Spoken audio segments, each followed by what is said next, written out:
नमस्कार दोस्तों, स्वागत है आपका आपके अपने YouTube channel study with Ravi पर। दोस्तों, आज के हम इस वीडियो में उत्तराखंड सामान्य ज्ञान से संबंधित 15 इम्पोर्टेंट क्वेश्चन इस वीडियो में सोल्व करने वाले हैं। दोस्तों, मैंने इस वीडियो में 1857 की क्रांति का उत्तराखंड पर प्रभाव, इससे संबंधित 5-6 प्रश्न इस वीडियो में शामिल किए हैं।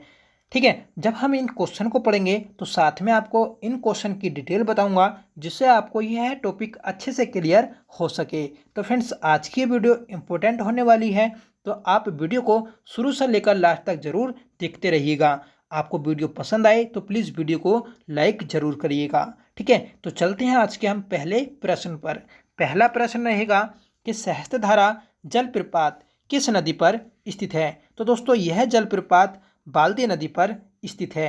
तो सही आंसर है हमारा ऑप्शन ए। बात करते हैं सहस्त्रधारा जलप्रपात की, तो दोस्तों यह देहरादून में स्थित है।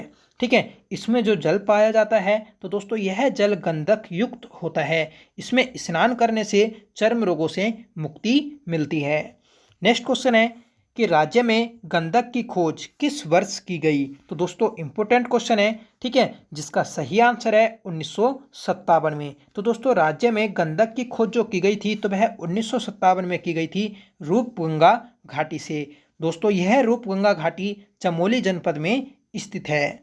नेक्स्ट क्वेश्चन है कि राज्य व उत्तर भारत की पहली जल विद्युत परियोजना गिलोगी परियोजना किस झरने पर स्थित है। तो दोस्तों याद रखना है कि पूरे राज्य और पूरे उत्तर भारत की पहली जल विद्युत परियोजना थी गिलोगी जल विद्युत परियोजना, जो कि दोस्तों भट्टा फॉल पर स्थित थी। भट्टा फॉल की बात करें तो दोस्तों यह मसूरी में स्थित है। ठीक है, अब देखिए बात करते हैं इसके निर्माण की। तो इसका जो निर्माण शुरू हुआ था तो वह 1907 से शुरू हुआ था, और बनके तैयार जो हुआ था, या फिर बोलें कि इसने अपना उत्पादन कार्य जो शुरू किया था तो वह 24 मई 1909 में उत्पादन कार्य शुरू किया था। तो सही आंसर था हमारा भट्टा फॉल गिलोगी जल विद्युत परियोजना। नेक्स्ट क्वेश्चन है कि निम्नलिखित में से कौन सा जलप्रपात नैनीताल में स्थित नहीं है। तो दोस्तों कारबट जलप्रपात, भालूगढ़ जलप्रपात और ढोगने जलप्रपात, यह तीनों नैनीताल में स्थित हैं। सिर्फ जो बिरती जलप्रपात है तो यह पिथौरागढ़ जनपद में स्थित है, और राज्य का सबसे ऊंचा जलप्रपात भी बिरती जलप्रपात है, जिसकी कुल ऊंचाई दोस्तों 126 मीटर है। तो याद रखना है, बिरती जलप्रपात पिथौरागढ़ में स्थित है, जो राज्य का सबसे ऊंचा जलप्रपात है, जिसकी ऊंचाई है दोस्तों 126 मीटर। नेक्स्ट क्वेश्चन रहेगा कि कुंजा क्रांति किस वर्ष हुई। तो दोस्तों कुंजा क्रांति जो हुई थी तो वह 1824 में हुई थी। बात करें कुंजा क्रांति तो दोस्तों हरिद्वार में स्थित थी लंडौर रियासत, जिसका एक राजा था रामदयाल सिंह। इसकी मृत्यु हो जाती है 1813 में, और फिर इसके बाद इसका पुत्र होता है विजय सिंह, तो वह शासक बन जाता है। ठीक है, जब ये शासक बनता है दोस्तों तो इसका सेनापति था कल्याण सिंह। तो कल्याण सिंह के कहने पर यह 1822 में अंग्रेजों को मालगुजारी देना बंद कर देता है, जिस कारण क्या होता है, अंग्रेज भड़क जाते हैं और सितंबर 1824 में लंडौर रियासत पर आक्रमण कर देते हैं दोस्तों। ठीक है, तो जिस कारण क्या होता है, कुंजा क्रांति हो जाती है। अब देखिए बात करते हैं कि इसमें इतिहास में जो है दोस्तों, जो विजय सिंह है, विजय सिंह को बीजू, और दोस्तों जो कल्याण सिंह है, कल्याण सिंह को कलवा के नाम से जाना गया है। तो याद रखना है कि विजय सिंह को बीजू और कल्याण सिंह को कलवा। ठीक है, अगला प्रश्न रहेगा कि उत्तराखंड की जनता हथियारों का प्रयोग हमारे समर्थन में कर रही है, यह कथन किस कुमाऊं कमिश्नर का है। तो दोस्तों 1857 की क्रांति के समय यह कथन दिया जाता है हेनरी रैमजे के द्वारा, जो कि फ्रेंड्स भारत में जो वायसराय थे तो वह लॉर्ड कैनिंग थे। ठीक है, तो लॉर्ड कैनिंग को रैमजे एक पत्र लिखता है, और उस पत्र में बोलता है कि उत्तराखंड की जनता हथियारों का प्रयोग हमारे समर्थन में कर रही है। तो याद रखना है 1857 की क्रांति के समय हेनरी रैमजे कुमाऊं कमिश्नर था, और जो लॉर्ड वायसराय जो था दोस्तों तो वह लॉर्ड कैनिंग था। ठीक है, नेक्स्ट क्वेश्चन रहेगा कि 1857 की क्रांति के दौरान गुप्त संगठन बनाने वाले कालू मेहरा का जन्म किस वर्ष हुआ? तो दोस्तों कालू मेहरा की बात करें तो कालू मेहरा का जो जन्म हुआ था तो वह 1831 में हुआ था। तो 1831 में हुआ था लोहा घाट के निकट बिसुंग गांव में। ठीक है, लोहा घाट की बात करें तो यह चंपावत में स्थित है। दोस्तों क्या होता है कि जो गुप्त संगठन बनाया था तो गुप्त संगठन का नाम था क्रांतिवीर। ठीक है, और क्रांतिवीर गुप्त संगठन जो बनाया था तो अवध के अंतिम नवाब थे बाजिद अली शाह। तो इन्हीं के कहने पर इन्होंने यह गुप्त संगठन बनाया था। ठीक है, साथ में इनके दो दोस्त थे आनंद सिंह फर्तियाल और बिशन सिंह करियात। तो इन दोनों को दोस्तों जब ये इसकी मदद करते हैं, ठीक है, कालू मेहरा की, तो इन्हें अंग्रेजों के द्वारा फांसी दे दी जाती है और फांसी दी गई थी चांदमारी, जो कि दोस्तों चंपावत में स्थित है। अगला प्रश्न रहेगा कि 1857 क्रांति के दौरान टिहरी रियासत का राजा कौन था? तो दोस्तों इस समय सुदर्शन शाह टिहरी रियासत का राजा था। क्या होता है दोस्तों कि जब 1857 की क्रांति होती है तो जो अंग्रेजी सैनिक थे मसूरी में, ठीक है, जो अंग्रेजी सैनिक थे मसूरी में, तो इनकी मदद की जाती है सुदर्शन शाह के द्वारा और इनकी सहायता के लिए 200 सैनिक भेजता है। साथ में आर्थिक सहायता के लिए 2 लाख रुपए की आर्थिक मदद भी देता है। तो याद रखना है आपको कि सुदर्शन शाह ने 1857 की क्रांति के समय, ठीक है, अंग्रेजों की सहायता की थी। अगला प्रश्न है हमारा नवा कि 1857 की क्रांति के दौरान नाना साहब अंग्रेजों से बचने के लिए उत्तराखंड में कहाँ रहे थे? तो दोस्तों क्वेश्चन इंपॉर्टेंट है, आपको अगर नहीं पता है इसके बारे में तो आप नोट भी कर सकते हैं।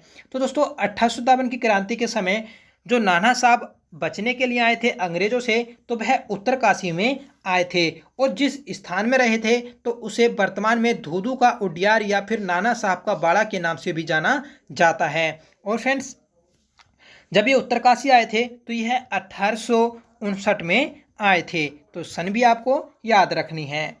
ठीक है, और इन्हीं का मूल नाम जो है नाना साहब का दोस्तों धूधू पंथ है, इसी कारण इनके स्थान को धूधू का उडियार भी कहा जाता है। नेक्स्ट क्वेश्चन है 10वां कि 1857 की क्रांति के दौरान फांसी का गदेरा कहाँ स्थित था? तो दोस्तों 1857 की क्रांति के दौरान जो क्रांतिवीर थे, ठीक है, तो उन्हें अंग्रेजों के द्वारा जो फांसी दी जाती थी तो वह फांसी के गदेरे में दी जाती थी, जो कि दोस्तों नैनीताल जनपद में स्थित है। ठीक है, इसी प्रकार दोस्तों जो गढ़वाली क्षेत्र के क्रांतिवीर थे, ठीक है, क्रांतिकारी थे, तो इन्हें जो सजा दी जाती थी या गोली मार कर दी जाती थी या फिर फांसी के द्वारा, तो गोली जो मारने का स्थान था उसे बोलते हैं टिपरी नामक स्थान, जो कि दोस्तों श्रीनगर में अलकनंदा नदी के किनारे स्थित है। नेक्स्ट क्वेश्चन रहेगा कि 1857 की क्रांति के समय गढ़वाल का डिप्टी कमिश्नर कौन था? तो दोस्तों 1857 की क्रांति के समय जो गढ़वाल का डिप्टी कमिश्नर था तो वह बेटन था। तो सही आंसर रहेगा ऑप्शन बी। नेक्स्ट क्वेश्चन है उत्तराखंड सत्यधर्म प्रचारणी सभा का संबंध किससे है? तो दोस्तों इसका जो संबंध है तो वह गजानंद सिंह छिनवाल से है, क्योंकि दोस्तों सत्यधर्म प्रचारणी सभा की जो स्थापना की थी तो वह गजानंद सिंह छिनवाल और फ्रेंड्स रामदत्त त्रिपाठी के द्वारा की गई थी 20 मई 1874 में। फिर उसके बाद में क्या होता है दोस्तों 1875 में दयानंद सरस्वती के द्वारा आर्य समाज की स्थापना की जाती है और इस आर्य समाज में ही इसका विलय कर दिया जाता है। ठीक है, याद रखना है आपको। अगला प्रश्न है कि उत्तराखंड का पहला आर्य समाजी स्कूल कहाँ खोला गया? तो दोस्तों उत्तराखंड का पहला आर्य समाजी जो स्कूल खोला गया था तो वह जसपुर में खोला गया था, क्योंकि दोस्तों जो दयानंद सरस्वती थे तो यह उत्तराखंड में पहली बार जो आए थे तो वह बद्रीनाथ के दर्शन करने के लिए आए थे 1854-55 में। ठीक है, फिर उसके बाद में आते हैं ये देहरादून में 1879 में और फिर उसके बाद में जसपुर में आते हैं 1888 में।